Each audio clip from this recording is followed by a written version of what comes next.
Boa noite, casais. A paz do Senhor Jesus.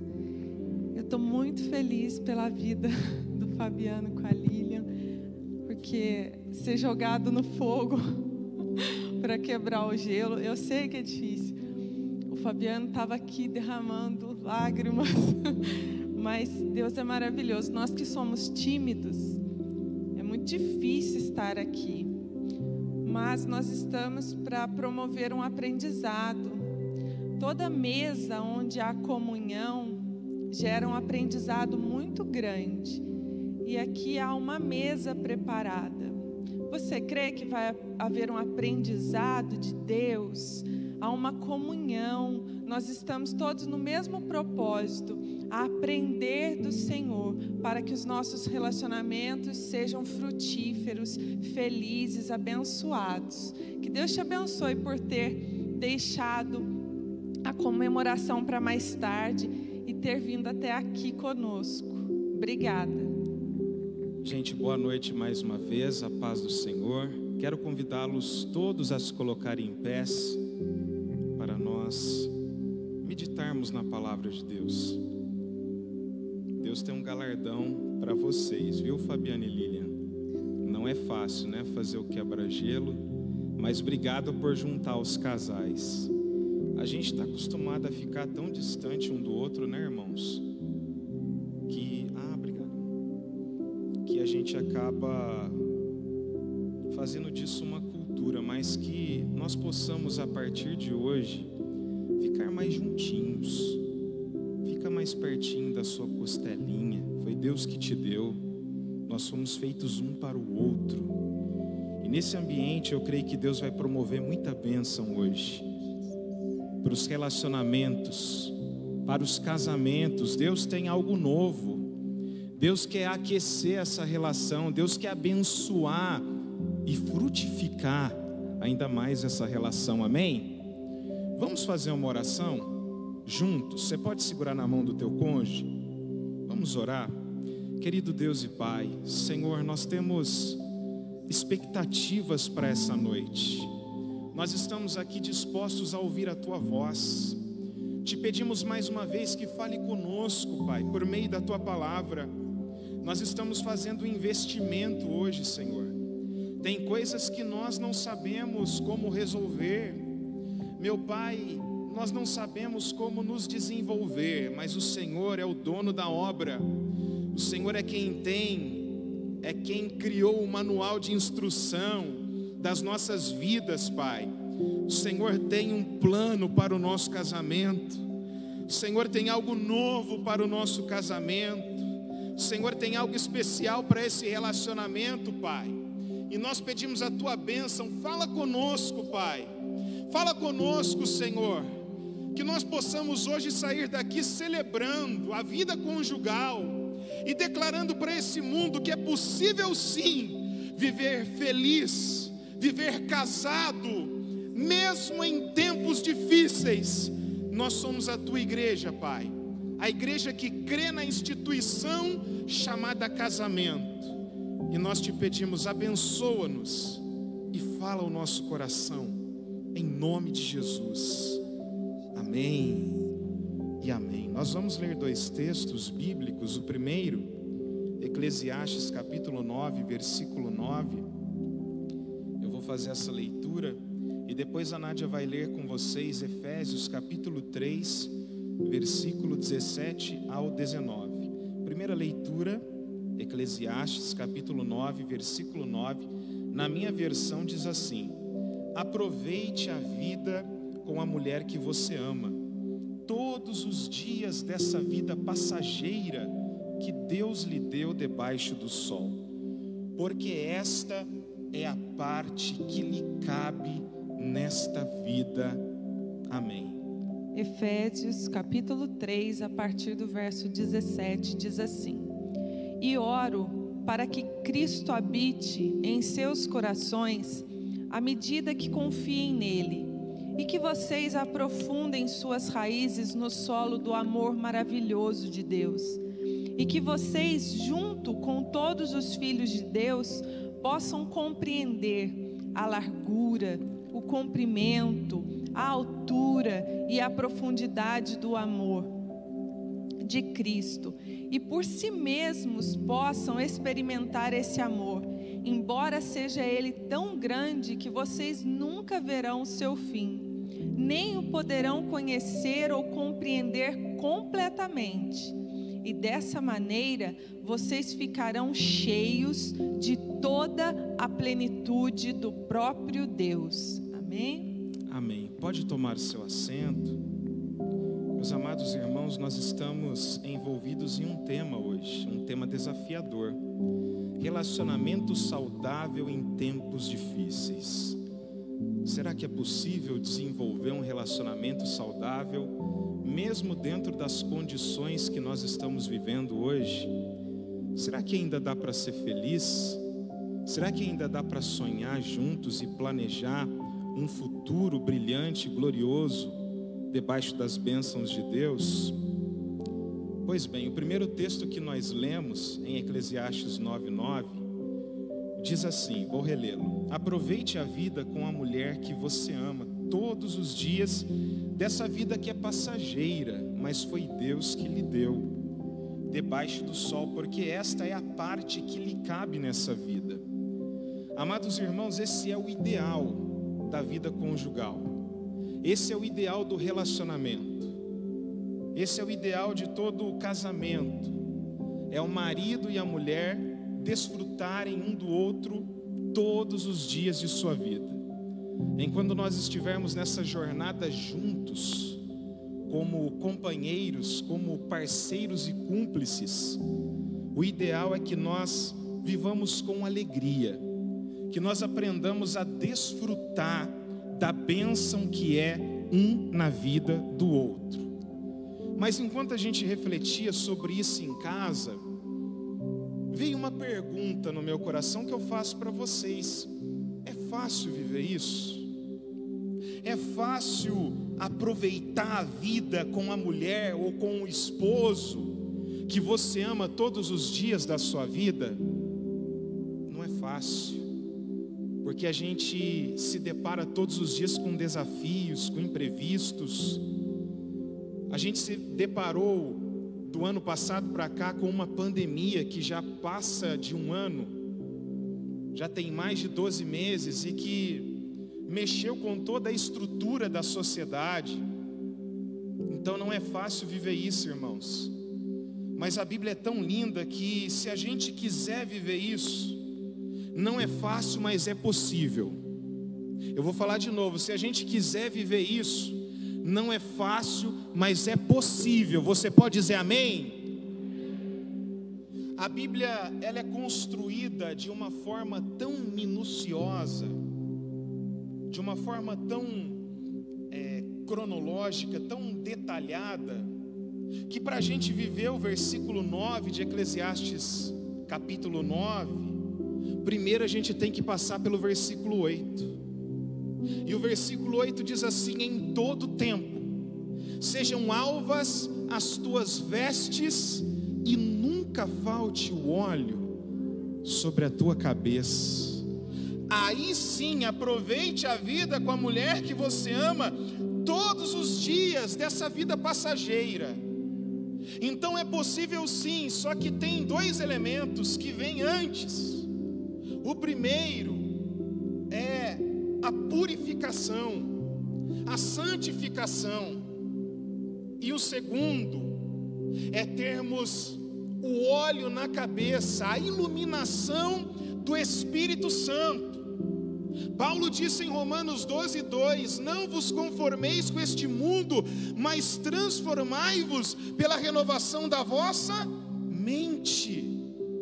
Então quem tem uma mente iluminada pelo Espírito Santo de Deus é capaz de entregar, é capaz de se doar, é capaz de abrir mão, para que então possa viver aproveitando a vida com a mulher que ama todos os dias dessa vida passageira. Amém? Esse primeiro versículo falou sobre santidade, pureza e iluminação da mente, do entendimento. Se vocês prestaram atenção na segunda leitura, ela falou sobre conhecer todas as dimensões do amor de Deus. A altura, a largura, o comprimento, a profundidade. Mas como Geraldo disse que tudo tem uma explicação, tem algo antes que faça a conexão, o texto diz que nós vamos conseguir viver e conhecer toda essa plenitude do amor de Deus junto com todos os filhos de Deus. O texto fala que depois de conhecer o amor de Jesus Cristo, o amor de Deus que está em Cristo Jesus, nós deveríamos viver junto com todos os santos para conhecer esse amor de Deus em toda a sua dimensão. Isso fala sobre comunhão, sobre relacionamento. Relacionamento com Jesus e relacionamento com os santos. E a expressão mais íntima de relacionamento que existe é a do casamento.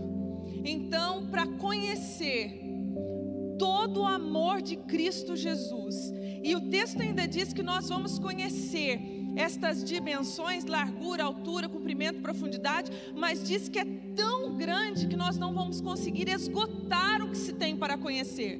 Mas nós só vamos conhecer a partir do relacionamento com Cristo e do relacionamento com o outro. Então nós viemos aqui hoje celebrar o relacionamento conjugal, amém? Aleluia. É a maior expressão que você vai conhecer, é a melhor maneira de você percorrer toda essa imensidão do amor de Deus. Aleluia. É desfrutando desse relacionamento tão íntimo. Você pode dar uma olhadinha para o seu cônjuge, ou para o seu namorado, para a sua namorada. Essa é a maneira de você conhecer a amplitude do amor de Deus. Você pode celebrar isso? Está na sua casa, Deus te deu alguém para se relacionar de uma maneira tão íntima que vai fazer você conhecer de fato a dimensão do amor do Senhor que estava em Cristo Jesus, amém? É o nosso maior desafio, irmãos, mas é a nossa maior aventura também. Desvendar um ao outro, conhecer um ao outro e pertencer um ao outro. Eu queria trazer uma definição de relacionamento saudável. Relacionamento saudável é aquele que dá igualdade de oportunidades aos envolvidos, que harmoniza o ambiente. É o tipo de relação onde há respeito, autonomia, carinho, atenção, liberdade em doses equilibradas. Então o que nós estamos buscando, relacionamento saudável, pode ser definido em 3 palavras ou 3 coisas: igualdade, ambiente harmonioso e equilíbrio. Relacionamento saudável, ele tem esse tripé: igualdade. Nós somos iguais. Nós merecemos o mesmo nível de respeito, de carinho, de atenção, de liberdade. Ambiente harmonioso. Um relacionamento saudável é capaz de produzir esse lugar de paz, esse lugar de deleite, esse lugar onde eu posso beber das águas da minha cisterna e me saciar e ser feliz e realizado. E também o equilíbrio. O relacionamento saudável, ele é marcado pelo equilíbrio, porque já dizia alguém que a diferença do remédio e do veneno está na dosagem. Então tem que haver equilíbrio. E nós queremos trazer 4 conselhos para ter um relacionamento saudável. Quem aqui deseja ter esse relacionamento saudável? Mas são tempos difíceis, irmão Geraldo, nós sabemos. Mas todas as coisas são possíveis na vida daquele que crê, amém? Pode ser difícil, pode ser tempo de guerra, de contingência, pode ser tempo de batalha, mas na minha casa vai haver um lugar, um ambiente de harmonia, de paz, de alegria, de deleite. Em nome de Jesus, você recebe isso dando glória ao nome do Senhor. E o primeiro conselho que a gente quer deixar, já foi falado, mencionado nessa noite, e eu me alegrei muito pela vida desse casal bonito, é estabelecer uma comunicação eficiente. Gente, a gente precisa conversar um com o outro, nós precisamos falar um com o outro.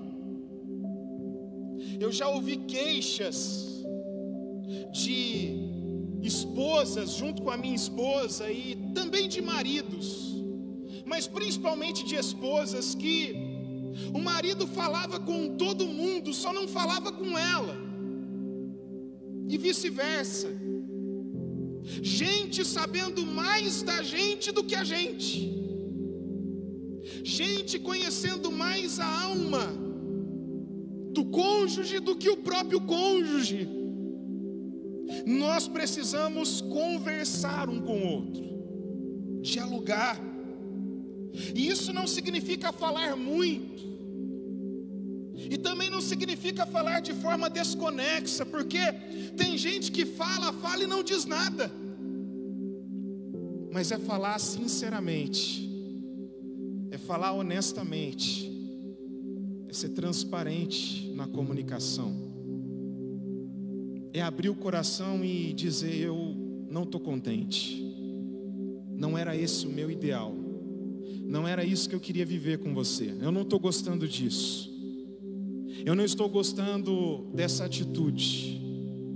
Olha para o teu cônjuge, fala para ele: vamos conversar. Fala para ele: vamos fazer um pacto de falar tudo. Amém? Vamos. Você sabia que tem coisa que você deixa de fazer porque você não fala para o teu marido? Fala para ele: amor, empresta mais o teu cartão de crédito para mim, eu quero ficar mais arrumadinha para você. Está perdendo a bênção, varoa. Fala para ele: meu bem, eu queria ficar melhor para você, mas coopera. Aí, Deus está falando, o Espírito de Deus está movendo as águas. Você está entendendo, irmão? Às vezes a gente reclama para todo mundo, mas não chega no cônjuge e fala. A minha esposa, ela sempre fala para mim: amor, eu estou bem, eu estou bonita. E eu falo a verdade para ela. Ela é linda, mas eu falo toda a verdade para ela, porque se eu fizer alguma coisa, eu não vou ter desculpa, porque ela me pergunta: tá bom assim para você? Eu tô bem para você? Eu pergunto para ela: eu tô bem assim, gordinho? Ela fala que tá, eu fico de boa. Mas se ela falar assim: olha, pega leve, eu maneiro. Você está entendendo, irmão? Tem que conversar, tem que haver essa abertura entre nós. A Bíblia fala no primeiro casal sobre transparência. Ambos estavam nus e não se envergonhavam. Ah, eu tenho vergonha do meu marido. Que isso, gente? Século 21, você está com vergonha do teu marido? Fala para esse irmão aí, fala para esse varão valoroso que está no teu coração. Fala para ele que você tem vontade de viajar para a Grécia, conhecer ilhas paradisíacas. Fala para ele. Quem sabe a tua bênção está no falar, irmã. Quando a pandemia passar, é claro. Mas fala: ah, amor, eu vou no culto com você, mas eu queria depois ir lá comer uma pizza. Sabe, amor, usa a criatividade. Hoje está com você. Fala. A gente precisa conversar, gente. A gente fala assim sobre falar, o Geraldo brinca, mas é falar. Eu gostei da Lilian e do Fabiano deixar bem claro que nós somos pessoas reais. Eu sou confeiteira e ela é doce. Eu doceira. E eu trabalho todos os dias. Não trabalho com aquela roupa bonitinha de confeitaria do ensaio fotográfico. Aquela doma, né, Alexandre? Bonitinha, com aquele chapéuzinho, né? Pijamão. Não é. Como eu trabalho dentro da minha casa, eu tenho as minhas roupas confortáveis de trabalhar. e a touquinha, 24 horas na cabeça, de TNT, aquela branquinha descartável. E esses dias eu senti um incômodo muito grande, porque minha irmã foi em casa e disse: pijama novo? Eu disse sim. Ela disse: confortável? Eu disse sim. Eu não usaria isso nunca perto do meu marido, muito largo. E ela plantou uma sementinha no meu coração. E eu fui falar para ele: você era bancário, isso é sério. Você trabalhava com mulheres que se vestiam muito bem o dia todo. E eu não sou blogueira, eu não fico o dia inteiro arrumadinha para fazer story. Eu sou a confeiteira escondidinha. Eu gosto de ficar à vontade para criar minha arte e com a touquinha, porque não pode cozinhar sem a touquinha. Mas ela tem cheirinho de chocolate. E eu perguntei para ele, sinceramente, se ele queria que eu me desfizesse daquele pijama, embora fosse novinho, lindo, e eu estivesse muito confortável. Pijama de inverno fofo. Quer que eu me desfaça dele? Quer que eu não trabalhe mais com essa touquinha? Eu tenho um guarda-roupa de confeiteira. Eu vou usar. E ele disse assim para mim: não, eu gosto dessa roupa. E para mim está tudo bem você estar de touquinha. Eu falei: mas tem que ser sincero. E agora foi um diálogo muito íntimo, eu não vou compartilhar com vocês. Mas ele explicou por que aquela roupa confortável deixava ele feliz. E isso é coisa de marido e mulher, né? Vocês entendem. Mas é nas pequenas conversas. A gente às vezes quer ouvir, mas nunca perguntou. Você tem coragem de fazer perguntas? Isso na profissão é muito sério. A gente, depois de entregar um trabalho, a gente tem que ter coragem de perguntar para o cliente: você gostou? E isso deixa a gente desarmado, desprotegido, porque o cliente pode falar tudo. E a gente não quer ouvir que não foi do agrado dele. Fazer perguntas é uma coisa muito profunda. Eu e ele vamos vir aqui falar para vocês sobre diálogo e falar que vocês têm que falar.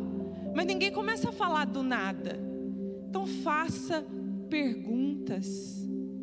Faça perguntas pontuais, perguntas com objetivo.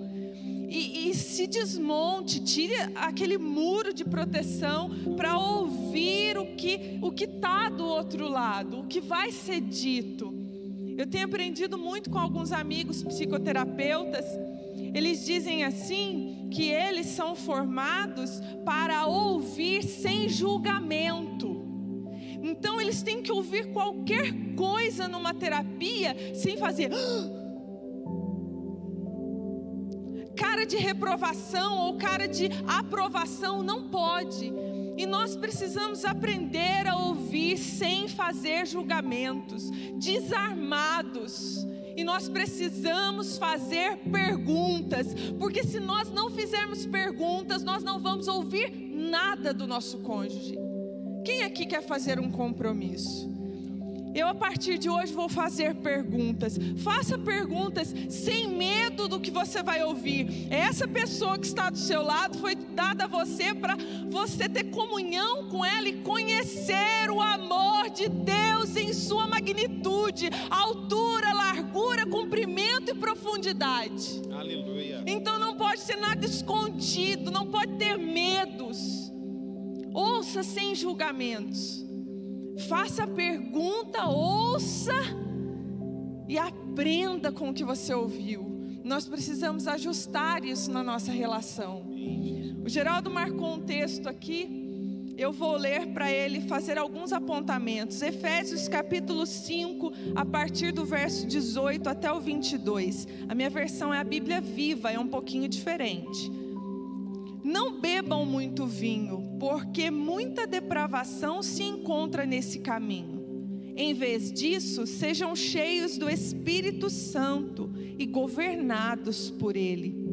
Conservem-se entre si a respeito do Senhor, citando salmos, hinos, entoando cânticos espirituais, cantando e louvando ao Senhor de coração. Sempre deem graças a Deus por tudo, no nome do Senhor Jesus. Honrem a Cristo pela submissão uns aos outros. Agora olha o 22. Vocês, esposas, devem ser submissas à orientação de seus maridos, do mesmo modo que se submetem ao Senhor. Irmãos, quando a gente fala de comunicação, nós não podemos fugir das conversas difíceis. Tem coisas que são difíceis da gente falar. E na linguagem da comunicação do homem e da mulher há divergências, há diferenças. O Fabiano já disse que o homem é direto. O homem é direto ao ponto. A mulher já é necessário um pouquinho mais de empenho nosso, para a gente conseguir tocar no coração delas de forma que elas sejam receptivas. E aqui eu vejo a sabedoria de Paulo. Os irmãos notaram que há todo um caminho a ser trilhado para Paulo chegar onde ele quer chegar. Primeiro, no versículo 18, ele diz: não se embriaguem com o vinho onde há contenda, mas se encham do Espírito de Deus.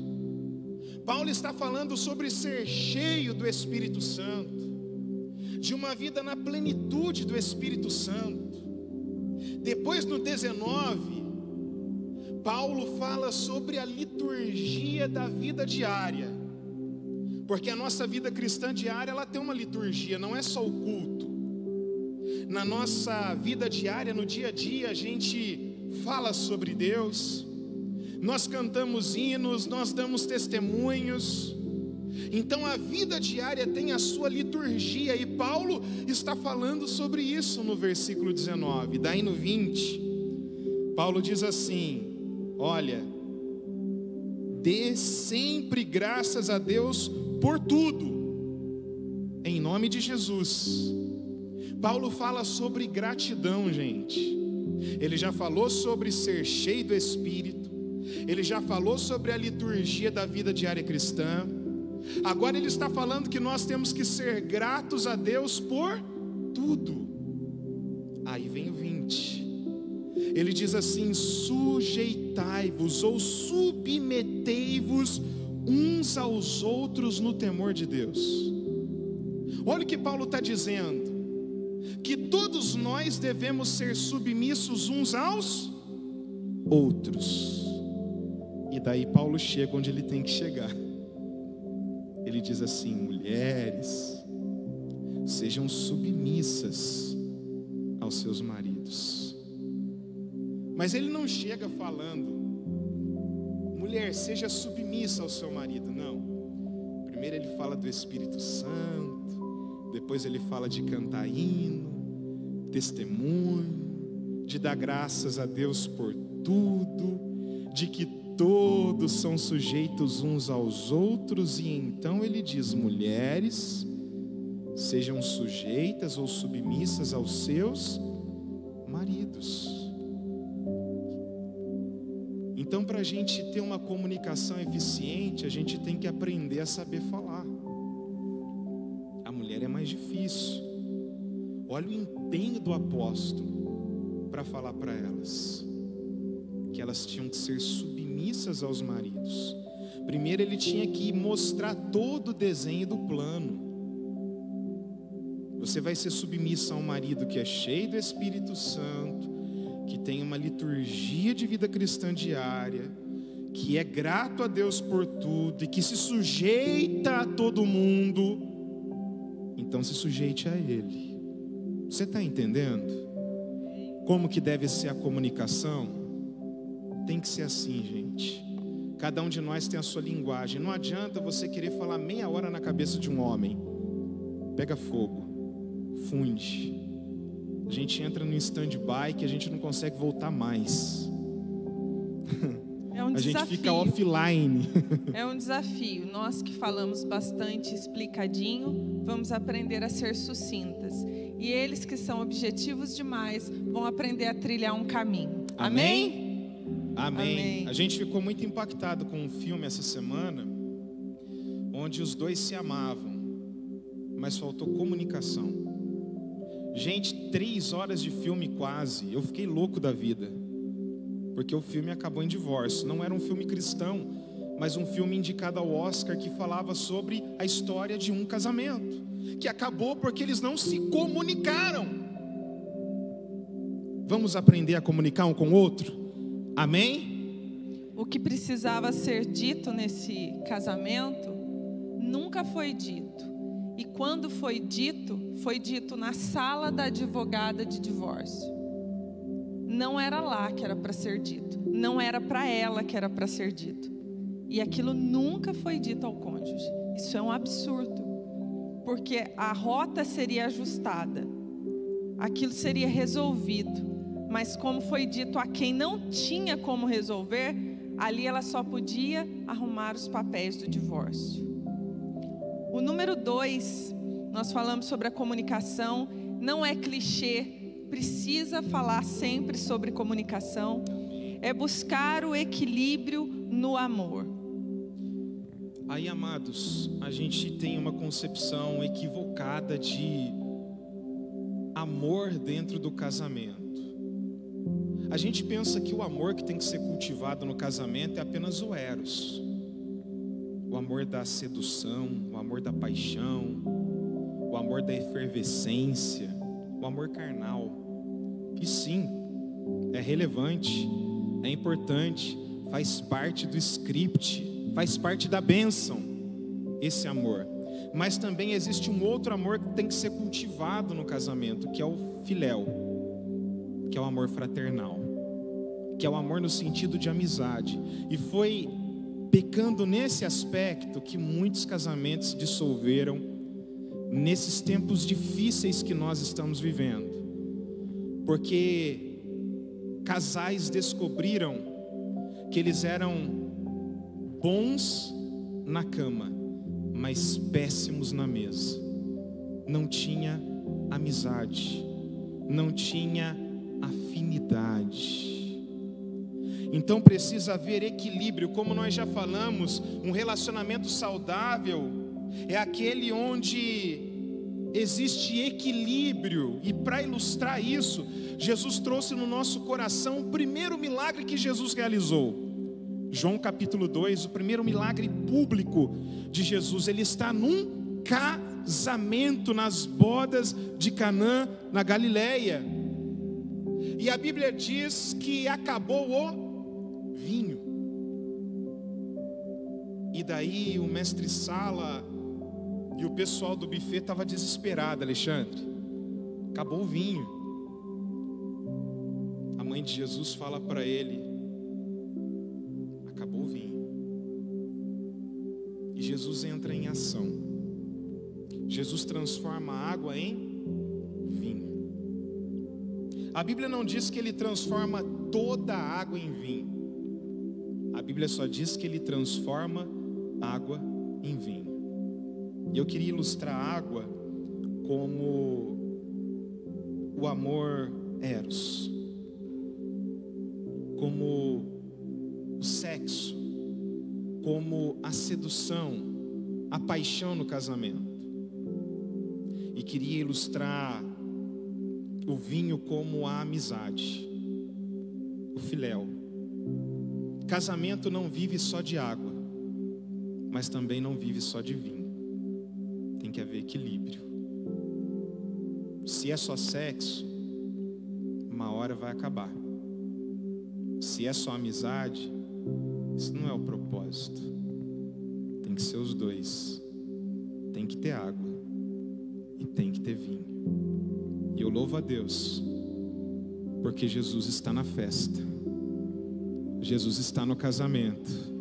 Você pode glorificar o nome dele. Eu estou sentindo a presença dele aqui. O casamento é feito das duas coisas. Não é só de água, sexo. Não é só de amizade, vinho. É das duas coisas. Deus tem essas duas coisas para o teu matrimônio. Deus tem essas duas coisas. Deus ainda pode te capacitar a ter brilho no olhar quando você olhar para o teu cônjuge. Deus pode te capacitar para você a partir de hoje ser a melhor amiga dele. entre ele e seu.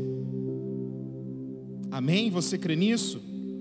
Quando o Geraldo estava ministrando ao meu coração sobre essa passagem, eu fiquei pensando que, inicialmente, nós temos água. Pode ser que toda essa atração, toda essa parte da sexualidade seja explorada, mas havia ali o vinho, a amizade. E quando ele acabou, não podia ficar só a água.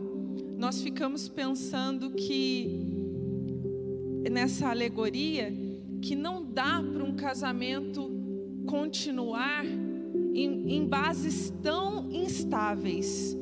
A amizade entre o casal, entre os dois, denota que nós temos alguma afinidade.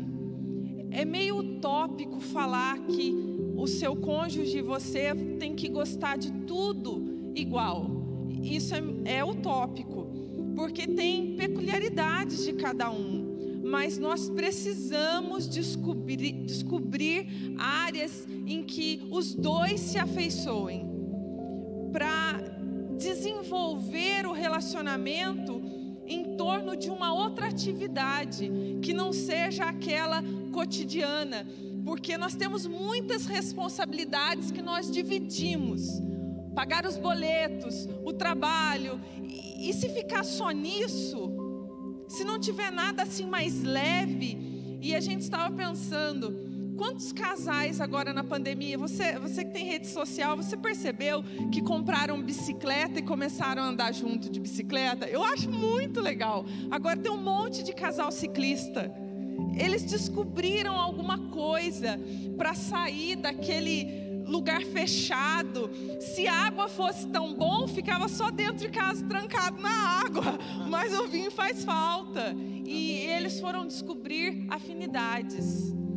Eu queria que você fizesse uma pergunta para você mesmo agora aí. Tem alguma coisa que você gosta e que o seu cônjuge gosta também? Tem alguma coisinha em comum aí que vocês podem bater um papo longo, dar risada a respeito disso, fazer planos a respeito disso? Tem alguma coisa? Ou é tudo individual? Ele gosta de malhar, ela não. Ou vice-versa. Ele gosta de maratonar série, ela não. Gosta de pizza, ele não. É apreciador de hambúrguer, o Geraldo é apreciador de hambúrguer. E eu tô na dele, tô aprendendo, tô apreciando hambúrguer. E ele que depois se responsabilize. A gente precisa descobrir alguma afinidade. A gente conversava algo muito sério, que no namoro, o que se explora? Eu queria que você falasse um pouquinho. No namoro, a gente explora o corpo. Parece que esse conhecimento, essa descoberta que se busca no namoro é apenas do corpo e não da alma. E tem muita gente que quebra a cara depois, porque casa com um desconhecido. Sabe onde fica a pintinha, a marquinha, o lugar, mas não conhece o coração. Não tem diálogo, não sabe os sonhos, as aspirações, a vocação. Não sabe do coração, da alma daquela pessoa. E como nós estamos ilustrando aqui, um casamento não vive só do físico. O casamento vive da amizade. A Nádia hoje, ela é minha melhor amiga. Antes eu pensava que dizer isso era uma ofensa, mas não é. O teu cônjuge tem que ser o seu melhor amigo. A tua esposa tem que ser a sua melhor amiga. Vocês têm que ter afinidades. Tempos difíceis são difíceis, como nós já estamos falando, mas eles também promovem oportunidade, gente. Eu e a Nádia começamos a fazer umas caminhadas esporádicas, porque a nossa rotina nunca dá para a gente fazer algo cronometrado certo. Mas nessas caminhadas eu voltei a fazer uma coisa de 20 anos atrás. Eu voltei a roubar florzinha, Porque eu roubava florzinha para dar para ela. Eu pulava portão de casa, pulava muro, invadia jardim e fazia isso. E daí eu estava caminhando, eu vi uma florzinha, aquele sentimento lá de trás veio. Eu peguei e coloquei aqui no cabelinho dela. E a vitória foi grande. Louvado seja Deus. Irmãos, coisas gostosas lá de trás, carinhos que ficaram para trás, a gente voltou a vivenciar no meio dessa pandemia. Conversas que a gente não está podendo ter dentro da nossa casa, porque as crianças estão cada uma num cômodo fazendo aula. Todo mundo fechadinho junto, gente. A gente perdeu a privacidade. E fazia muito tempo que a gente não podia ter conversas pontuais que crianças não podem ouvir. E a gente achou um jeito. E a gente conseguiu assim. Eu e ela, a gente tinha uma apreciação muito grande pelo cinema. Como que a gente gostava de ir num cinema? Tem alguma coisa que você gosta de fazer com teu marido, irmã? Além de vir na igreja? Que isso é só vir na igreja, tá ruim o negócio. Tá ruim. Precisa desenvolver uma afinidade aí. Vocês estão entendendo e pode dar glória a Deus? Amém? A gente precisa gostar de... Há preconceitos. Ele disse que a gente gostava de assistir filme, de cinema. Há preconceitos. Há quem acha errado, quem não goste. Mas não assiste. Só não assistir. Só não tem assistir. Alguma coisa que vocês gostem de fazer junto? Eu gosto de comer. Então come junto. Quer ficar gordinho? Fica junto. Quer ficar magrinho? Fica junto. Agora um quer ficar magrinho, outro quer ficar gordinho, pronto. Lá em casa tudo. é assim. Acabou o prazer. A gente decide uma época ficar gordinho junto e outra época ficar magrinho junto. Agora é gordinho. Vamos comer, vamos dar glória. Aí na hora que der aquele estresse que as calças não servem mais, paletó não serve mais, aí a gente fica magrinho junto. Mas você está entendendo que é mais gostoso quando é junto? Fala para o teu cônjuge, para o teu marido, para a tua esposa. Fala assim, é mais gostoso junto. Vamos fazer alguma coisa junto. Alguns de nós são muito resistentes a hobby, a coisas assim, distrações. Então, quem é mais flexível, se doe para conhecer o hobby do outro e ceda um pouquinho. Porque há um desinteresse total. E daí? Há uma rigidez, eu sou inflexível, eu não gosto disso e pronto. Então, o que é mais flexível... Eu não sei, mas às vezes eu olho para o Geraldo e penso assim, será que ele é mentor e eu sou mentoreada? Porque tudo que ele gosta de fazer eu aprendo a gostar e depois eu gosto muito. Daí eu fico pensando, será que eu sou Maria vai com as outras? Não, não é não. Será que eu não tinha opinião? Foi agora feita para mim, irmão. Glória a Deus. Eu gosto agora de hambúrguer, Aleluia. Eu gosto agora de academia, eu gosto agora de cinema. Tudo que coisas que minha família, a cultura familiar minha não me apresentou. Então eu não tinha simpatia. Aí tem hora que eu olho e pergunto, será que eu não tenho opinião própria? Mas eu gosto tanto do que ele me oferece. E eu sou a mais flexível. E eu fui me encantando pelo mundo dele, pela cultura dele. E hoje a gente tem tanta afinidade. O dia que a gente começou a trabalhar junto, aí foi ele que foi muito resistente. Ele achava um despropósito o marido com a mulher passar 24 horas juntos trabalhando. E ele não conseguia entender isso. Hoje a gente trabalha junto 24 horas. Isso não é para todo casal. Eu só estou querendo dizer que há coisas que alguém vai ter que ceder para conhecer o mundo do outro.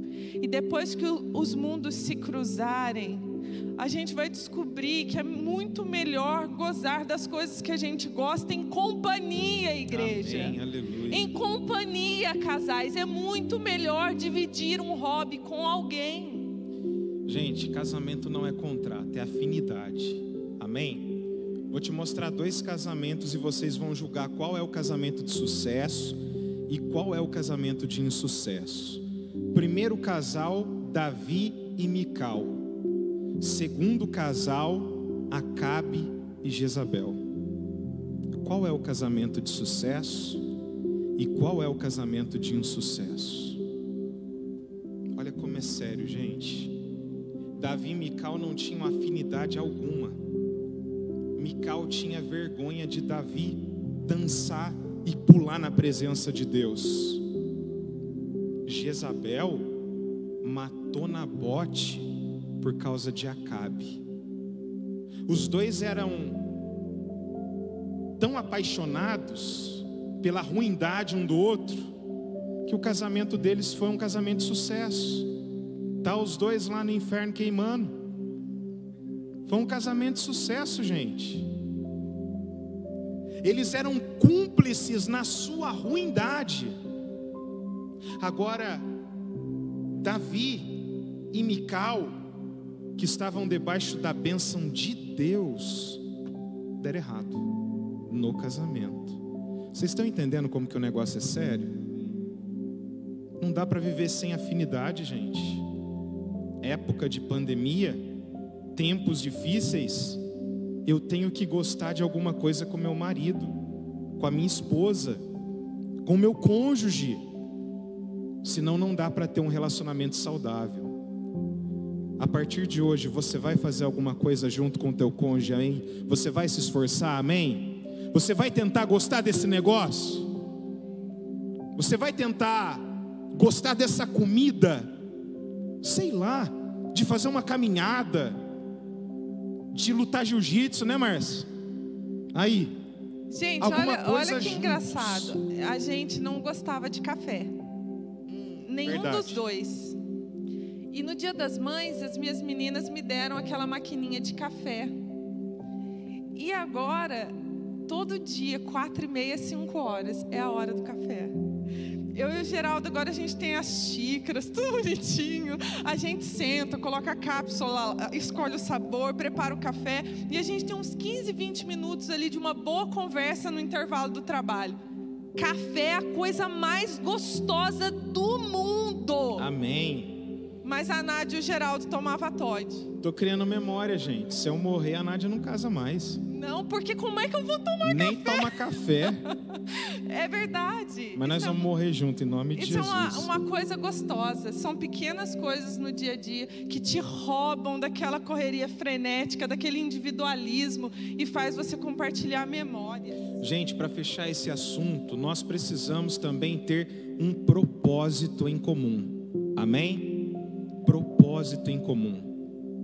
Às vezes a crise conjugal se dá exatamente por causa de uma vocação divina, de um propósito que foi Deus que deu, de algo que Deus planejou para esse casamento, porque casamento não é apenas a união de pessoas, gente, é a união de propósito, amém?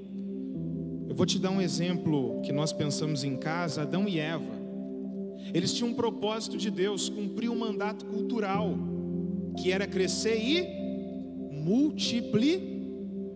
Eu pergunto para os irmãos, dá para fazer sozinho? Então um precisa do outro para viver o propósito. Então olhe para o teu cônjuge e diga para ele assim: eu preciso de você para viver o propósito de Deus para nós. Fala para ela: eu preciso de você para viver o propósito de Deus para nós. Você pode dizer um amém aí em nome de Jesus? Não existe ministério do homem sem a mulher, não existe propósito de Deus na vida da mulher sem o homem. Eu sempre penso muito em Maria. Quando o anjo do Senhor aparece a ela e diz que ela vai gerar o Salvador, foi tudo pelo Espírito. Precisa de José? Precisa de José. O mesmo anjo que falou com Maria, ele foi falar com José, porque o Salvador viria à terra, mas ele nasceria numa família, pai e mãe. Amém. Meus irmãos, terceiro conselho que a gente quer deixar, a gente vai correr um pouquinho aqui que as horas já se foram, é procurar a felicidade comum do casal.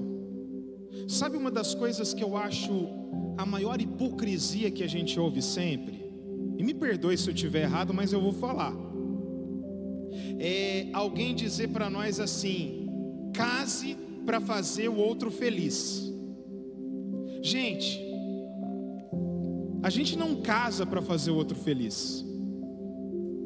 A gente também não casa para ser feliz. Mas nós casamos para sermos felizes. Amém? O casamento, ele carrega consigo expectativas para ambos. Quando eu fui me casar com essa moça bonita aqui, eu tinha uma expectativa, eu quero ser feliz. Mas eu sei que ela também tinha uma expectativa, que ela queria ser feliz. Mas eu também tinha um propósito, eu quero ser feliz, mas eu quero fazê-la feliz. E casamento é isso, gente. Porque se a gente casa para fazer o outro feliz apenas, nós excluímos do outro a responsabilidade que ele tem. A responsabilidade no casamento é nossa. É nossa. E quando a gente se casa, não é para fazer a felicidade de um, mas é para multiplicar a felicidade dos dois. Amém? Você pode glorificar a Deus? Porque esse é o propósito do casamento, é que vocês sejam mais felizes ainda, em nome de Jesus. Nós estávamos estudando um assunto que no começo eu tive um pouco de resistência, mas lá na nossa infância nós temos o referencial de amor demonstrado pelos nossos pais ou cuidadores. E o ser humano, ele não consegue mostrar o amor na sua forma mais pura, mais completa. Então a criança, dependendo das experiências que ela tem na infância, ela cresce achando que o amor, ele tem algumas peculiaridades que na verdade não são dele. Uma criança que os pais eram muito rígidos e mostravam que amor era condicional. Mas se você não fizer assim, papai e mamãe vai ficar triste. Ela pode ter gravado dentro dela que se ela não atingir a expectativa, ela é alguém que deixou de ser amado. E nós carregamos as crenças desse nosso passado, da nossa infância, durante a vida. E começamos a agir involuntariamente por causa disso. Então eu tenho que fazer tudo, porque se o Geraldo, se eu não atingir a medida dele, ele não me ama. E a gente começa a se relacionar com Deus assim: se eu não fizer tudo que o Deus da Bíblia, bravo, exigente, santo, quer, ele não me ama. Só que isso é uma crença errada. O amor perfeito, que é o amor de Deus, ele ama a despeito de. Ele ama ainda que. Amém. Ele ama se eu não cumprir, ele ama se eu não chegar lá. Alguns jovens têm um problema enorme com profissão. Se eu não tiver essa profissão, automaticamente eu não tenho a admiração e o amor dos meus pais. E lendo sobre o assunto, nós chegamos a um caso rapidinho aqui para vocês pensarem um pouquinho no passado de vocês, porque se você vai entrar num casamento para ser feliz e fazer feliz, você não pode vir de uma história infeliz. Você não pode querer trazer as mazelas do passado e jogar tudo ali e querer que o outro resolva. O passado nosso, guarde essa palavra com você, ele precisa ser redimido. Muitas coisas precisam ser entendidas e perdoadas. Às vezes a gente vai vivendo a vida no automático. E naquele caso do consultório que nós lemos, a moça tinha pais muito bravos. E eles brigavam muito entre si. Era discussão naquele casamento dia e noite. E ela desde criança foi criando um conceito na sua cabeça: lar, lugar onde há amor, há brigas. Pessoas que se amam se alfinetam o dia todo. É uma expressão de amor. E quando ela foi crescendo, ela foi rejeitando aquilo. Ela disse: eu não quero um lar igual a esse para mim. Eu não quero um casamento igual a esse para mim. Aí ela casou-se. E pasmem, ela foi procurar ajuda num consultório, numa terapia de casais. Por quê? Porque ela e o marido brigavam da hora que acordavam até a hora que ia dormir. E aquele terapeuta cavava, fazia perguntas e não entendia. E uma hora ela se abriu. Ela disse: os meus pais brigavam tanto que chegou um tempo que aquele ambiente que o Geraldo disse que tem que ser harmonioso, se tornou tão tóxico que agredir um ao outro já não bastava verbalmente, começaram as agressões físicas e depois agredir os dois, um ao outro fisicamente não bastava, eles começaram a agredir nós, os filhos. E aí o terapeuta falou para ela: você consegue perdoar isso que aconteceu no seu passado? Os seus pais, por falta de conhecimento, não tomaram a decisão de ter um lar harmonioso, de mostrar para você e para os seus irmãos a face do amor pacífica, de entendimento. E ela falou assim: não, tudo bem, eu perdoo, mas eu só não quero essa vida para mim. No meu consultório eu tenho visto e talvez eu esteja vivendo com a pessoa errada, porque se ele não parecesse com os meus pais, eu não quero um lar de brigas, então a minha casa não ia ter brigas. E com mais perguntas e diálogo, aquele psicoterapeuta ajudou ela a chegar à conclusão de que aquilo que ela negava, que ela não admirava, que ela rejeitava, ela mesma estava reproduzindo. Parece fazer retrospectiva, não é nada disso. A única coisa que eu achei interessante e válida, eu quero que você guarde isso no seu coração, é que às vezes nós precisamos observar o que na nossa história nós acabamos absorvendo e estamos reproduzindo sem controle, sem pensar. Alguns de nós tivemos as histórias mais peculiares na nossa infância. Não há culpa paterna, não é questão de culpa, mas nós precisamos ser, como diz Augusto Cury, autores da nossa história, assumir agora o controle dessa nau e dizer: eu não quero um ambiente tóxico na minha casa, eu não posso controlar o que o outro faz, mas eu também não vou cutucar, não vou instigar, eu também não vou dar continuidade. Você consegue entender que isso é proveitoso? Muitas vezes nós estamos só reagindo, e reagir é uma resposta involuntária, agir é uma resposta voluntária. Pensar para falar, pensar para tratar, pensar. Nós precisamos redimir o nosso passado. O nosso passado pode ser redimido para nós que confiamos em Cristo, através do sacrifício dele. Aquilo que aconteceu, aquilo que causou traumas, aquilo que nos modelou, pode ser aniquilado pelo Senhor, trabalhado por ele, refeito. Nós podemos viver uma nova história. Nós não precisamos reproduzir nada, nós podemos viver novidade de vida.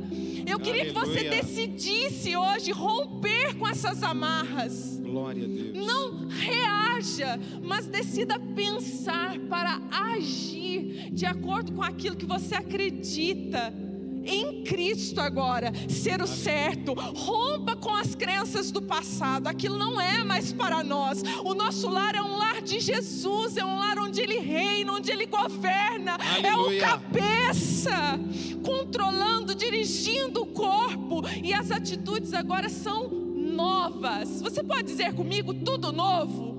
Tudo novo, tudo novo. Rompa com as crenças anteriores, com as amarras, e decida fazer tudo diferente. Aleluia. Aleluia, Jesus. Glórias a Deus. É por isso que Paulo já disse, né? Quem está em Cristo, nova criatura é. As coisas velhas se passaram e exatamente, absolutamente tudo se fez novo. Você crê nesse novo de Deus? Amém? Às vezes tem um deserto para a gente passar primeiro, para que o novo de Deus venha florescer na nossa vida. Mas eu creio que nessa noite Deus tem coisa nova. Os irmãos creem assim?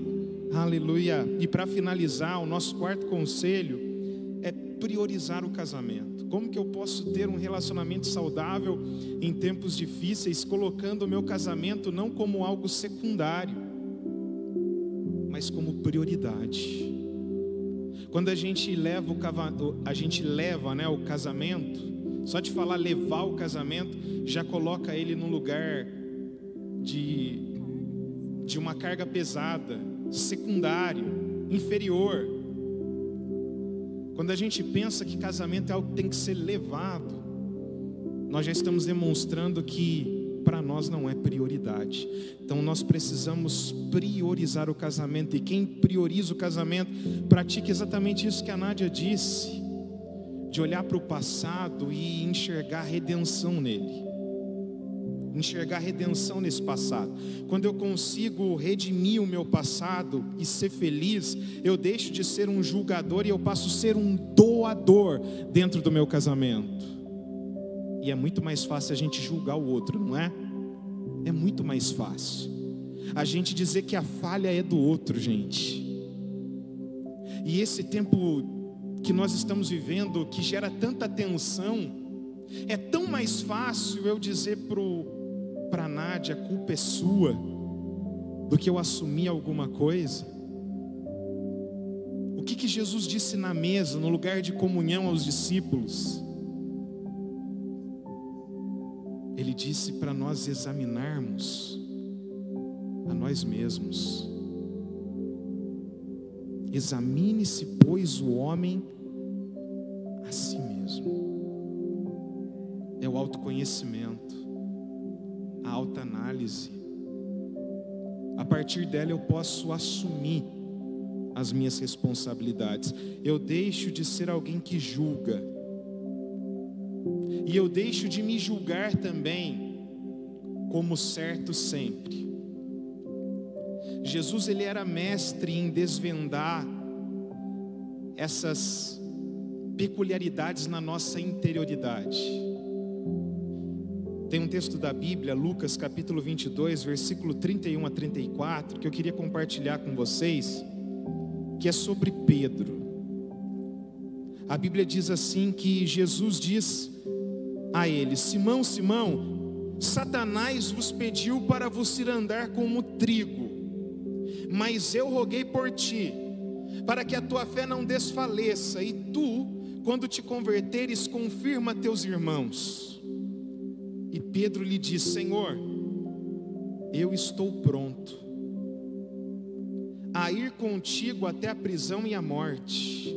Mas Jesus lhe disse: Pedro, eu te digo que não cantará hoje o galo antes que 3 vezes negues que me conhece.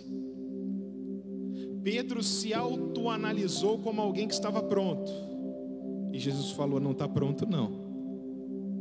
É por isso que Pedro, ele era tão afoito, tão tempestivo. Ele tinha suas conclusões e razões. Mas quando a gente olha para dentro da gente, antes de abrir a boca e falar tolice, a gente reflete sobre quem somos, o que somos, qual é o nosso papel, a nossa responsabilidade. Tudo muda, gente.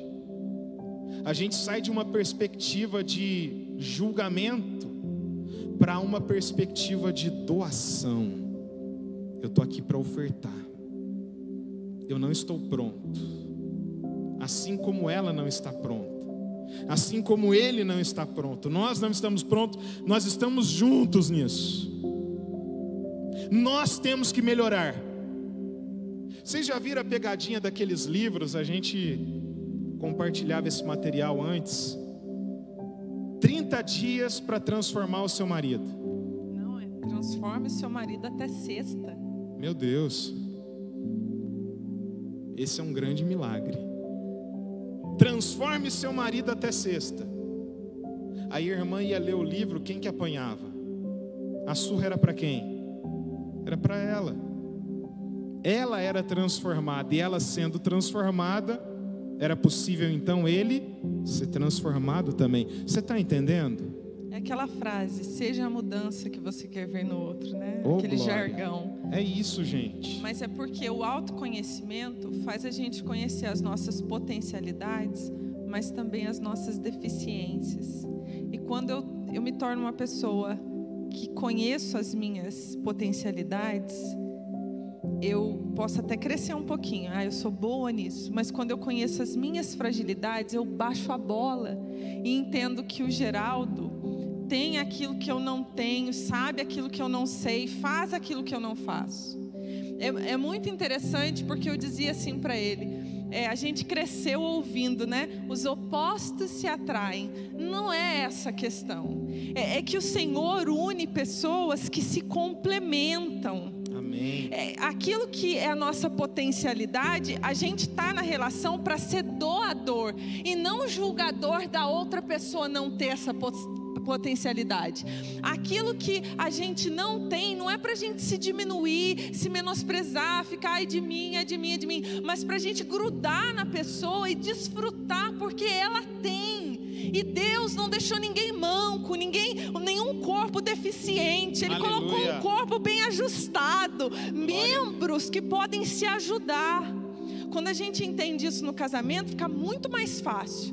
Então não despreze o autoconhecimento. O autoconhecimento é uma jornada que dói muito. Eu comecei ela há um tempo e primeiro teve muita rejeição. Eu detestei a Nádia, eu não queria ser a Nádia. Eu olhei para a Nádia e falei, não é possível que isso seja a Nádia. E aí depois eu comecei a olhar a outra face e entender que o que eu detestava era eu não ter algumas coisas. E aí eu olhei para esse rapaz e vi, poxa, está dentro da minha casa o que eu não tenho. E aí eu me senti completa. Então saia da posição de julgador. Não julgue o outro por não ter e não julgue você. Seja inteligente, seja doador.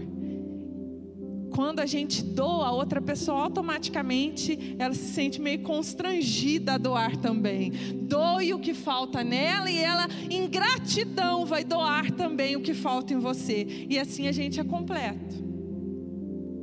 Essa questão do corpo é bem isso. Eu li um autor que dizia assim: você já viu uma cabeça ligada diretamente a um pé?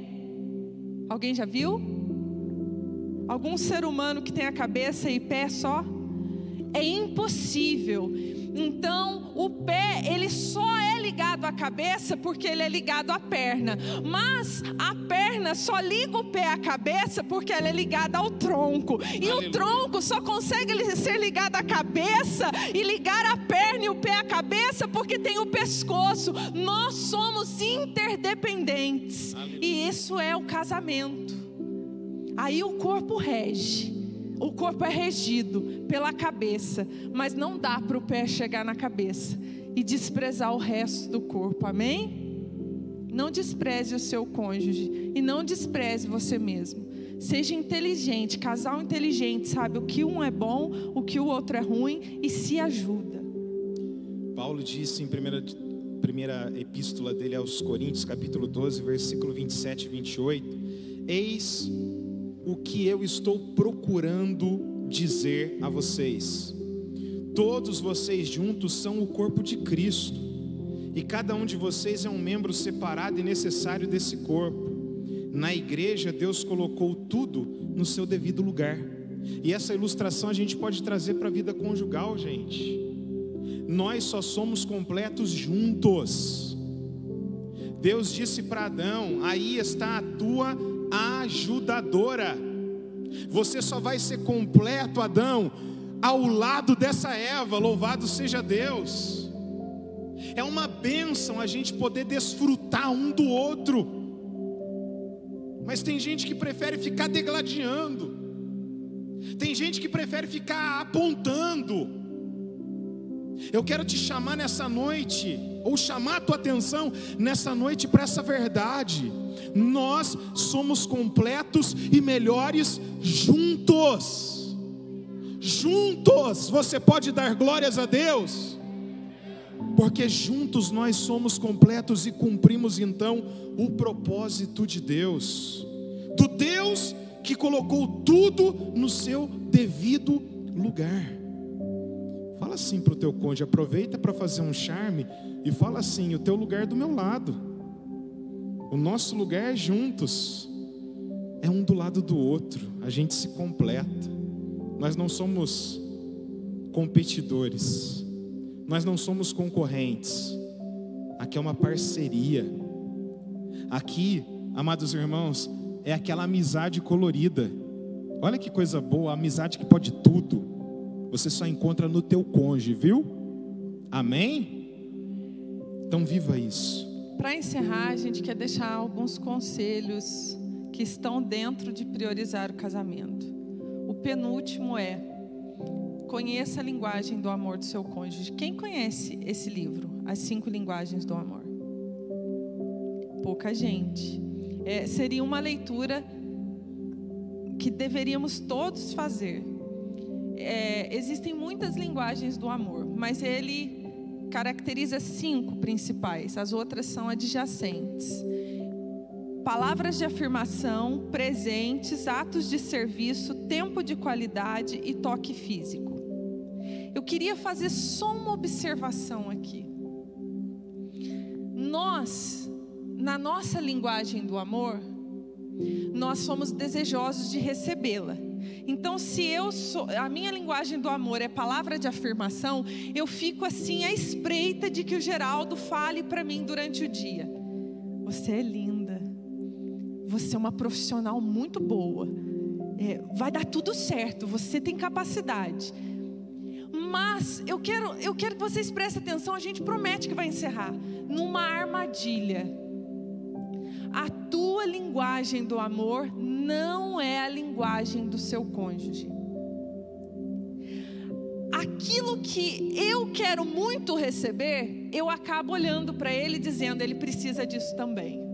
Você é demais, você é muito lindo, você vai dar certo, vai dar tudo certo para você, você é um ótimo obreiro.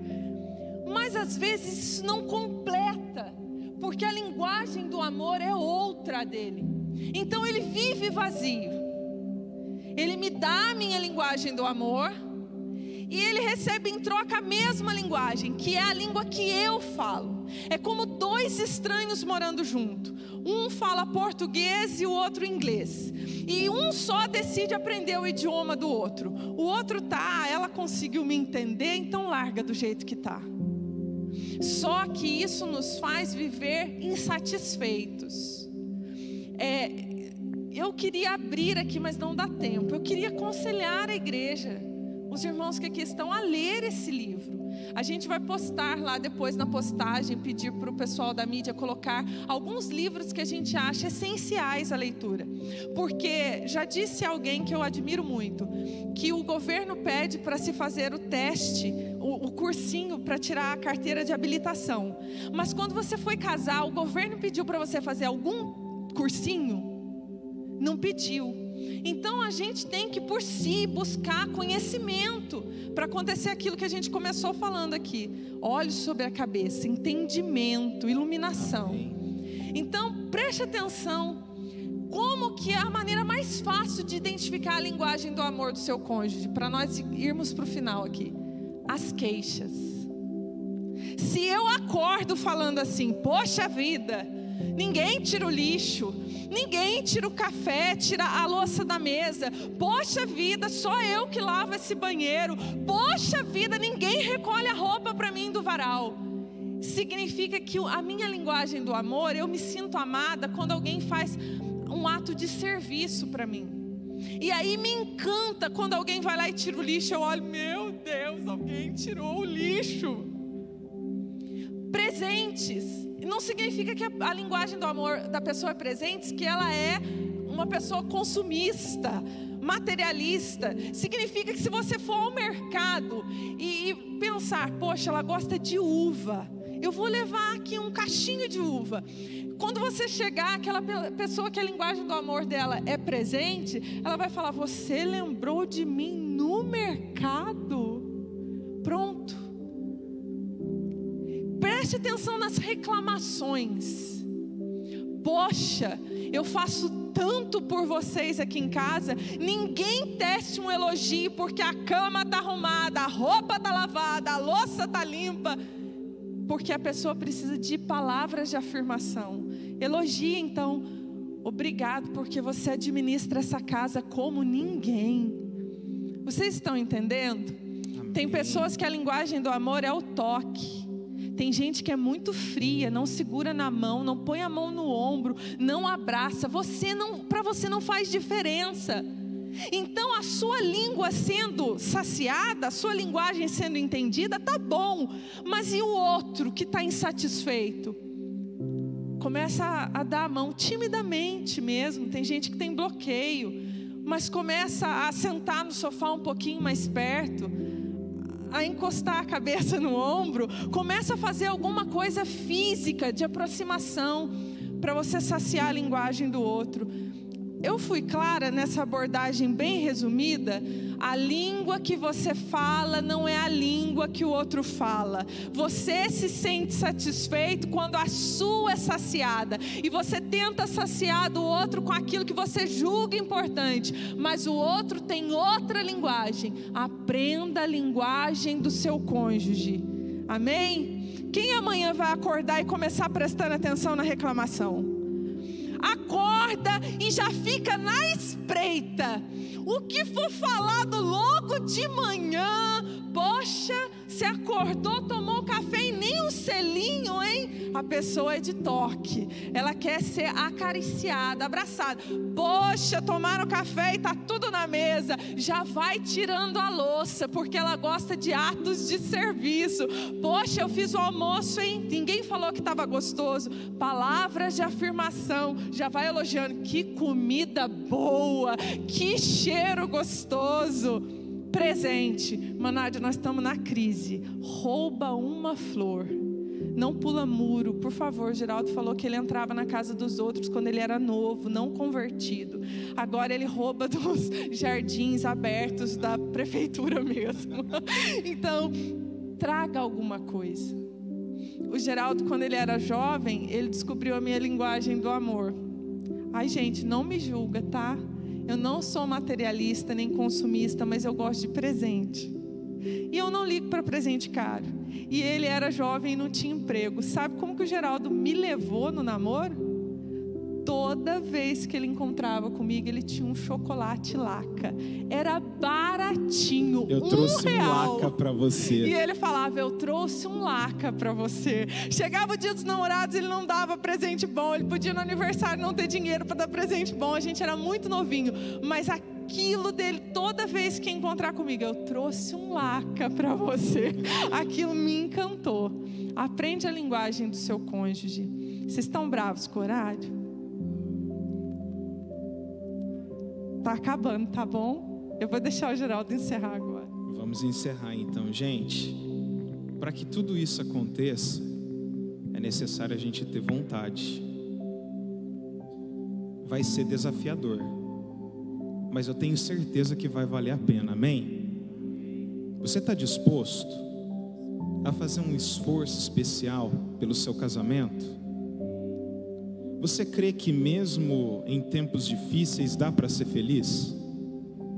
Dá para ter um casamento legal, abençoado por Deus? Então se coloque de pés em nome de Jesus.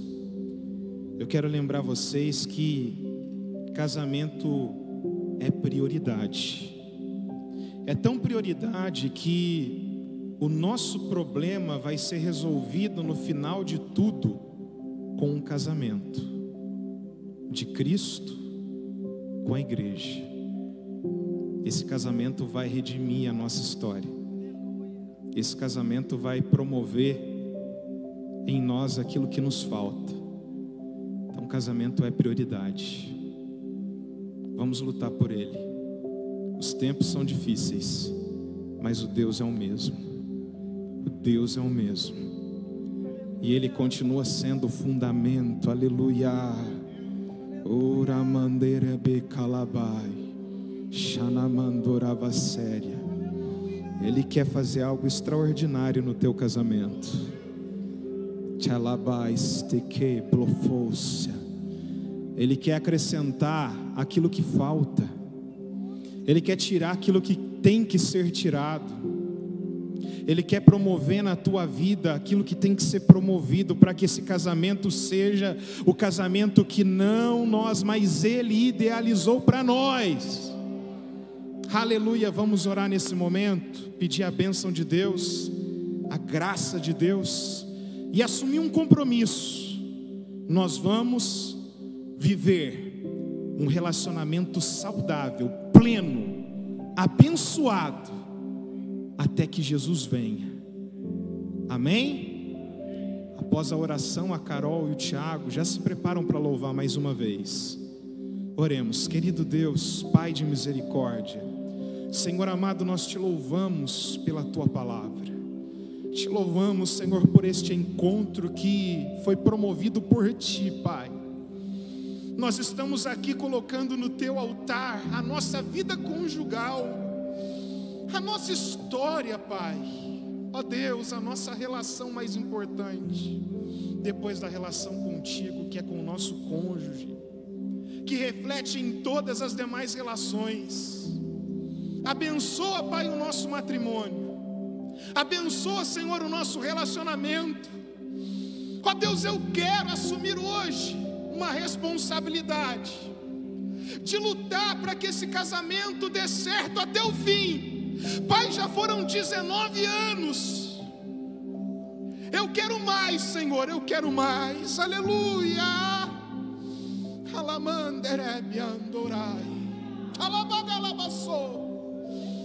Abençoa, Senhor, cada casal. Abençoa, Senhor, cada matrimônio. Derrama da tua graça, vem quebrando barreiras. Vem, Senhor, falando mais profundamente do que nós somos capazes de falar. Trata, Senhor, nesse coração. Quebra, Senhor, muralhas. Promova, Senhor, perdão. Oh, aleluia, reconciliação. Oh, rabadarabaxeira bacandaraia. Traga de volta a admiração, Pai. Ponha fogo, Senhor, nessa relação. Ponha fogo, Senhor, fogo que venha do teu altar nesse matrimônio. Nós te pedimos, Senhor, todas estas bênçãos em o nome de Jesus.